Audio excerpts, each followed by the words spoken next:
trying to make sense of some of this chaos. They were able to put, I just want to show you, they were able to put a lot of the stuff into piles. They were actually starting to burn some of the wood that they could, but we were showing you earlier, this was actually a garage that just completely blown off, the roof completely blown off this home. Absolutely, and some of the places too where there aren't street lights, where you can't see. I ran into that this morning. All of a sudden, I'm in an area that probably should not be driving through. So I talked to that pastor yesterday. He tells me he went to the hospital yesterday morning after this all happened, and it was absolute chaos. There were so many family members there looking for people. They couldn't find their loved ones. He said, here's what we're going to do. I'm going to open my church. You come here. The sheriff's office now coming there as well with latest information as they get those details. In continuing coverage this morning, 4 children are still in the hospital after a deadly school bus crash in Meigs County. The bus driver and a 7-year-old girl died in that crash. Police say a utility truck hit the front of the school bus. We also want to show you some images out of Louisiana this morning as Zeta made landfall yesterday. Our chief meteorologist Heather Haley tracking the storm as it continues to bring that rain and the wind for us. And Heather, just looked at KUB's outage map. A couple hundred people here in Knoxville without power, so maybe some of the wind there is kind of causing some issues this morning too. There's a roof over here. We don't know what structure it came from.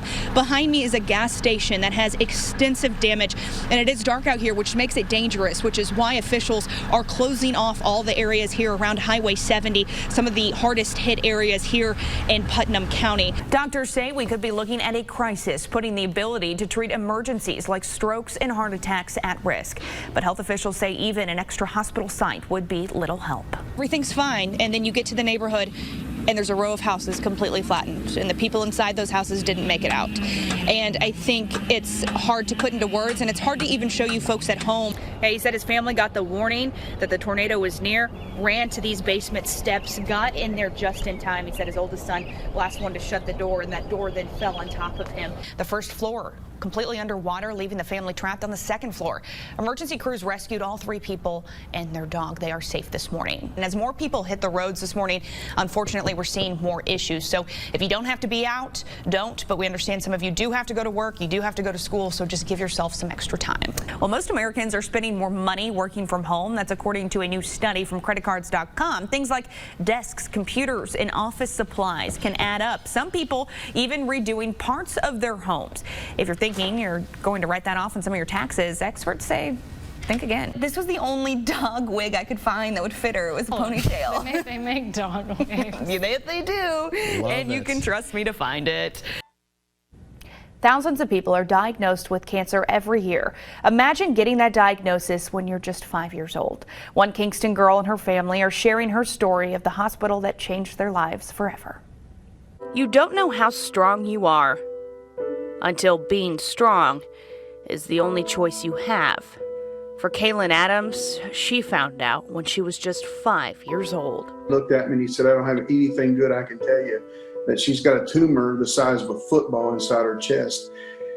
And he said she may have 2 days to live. The only hope she has, and these were his exact words, the only hope she has is you to get her to St. Jude Hospital as fast as you can. We left his office and I stopped by our house and I picked up my wife and we drove, my wife and my son, and we drove on to Memphis that night, and they were waiting for us at the door.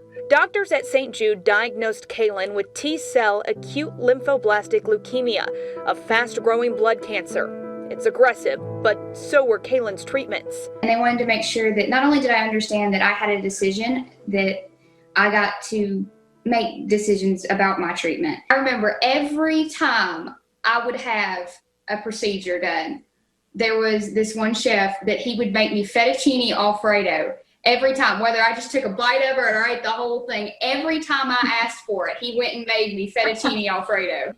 3 months later, Kaylin left the hospital. More than $500,000 worth of treatments. The Adams family didn't pay a dime. You can see that, but it says the patient responsibility is $8,000. I'll tell you, and there's stacks and stacks and stacks of things that they wouldn't pay. I never one time, not one single time, got a bill from St. Jude Hospital. Her recovery was far from over, but this family was back together. I mean, to be able to look and say, I've got my child. St. Jude gave me my child back. You know, I think about that. And then it hit me. Cancer doesn't discriminate. 1 in 5 children won't come home. And when I think about that with my child, it could have been my child.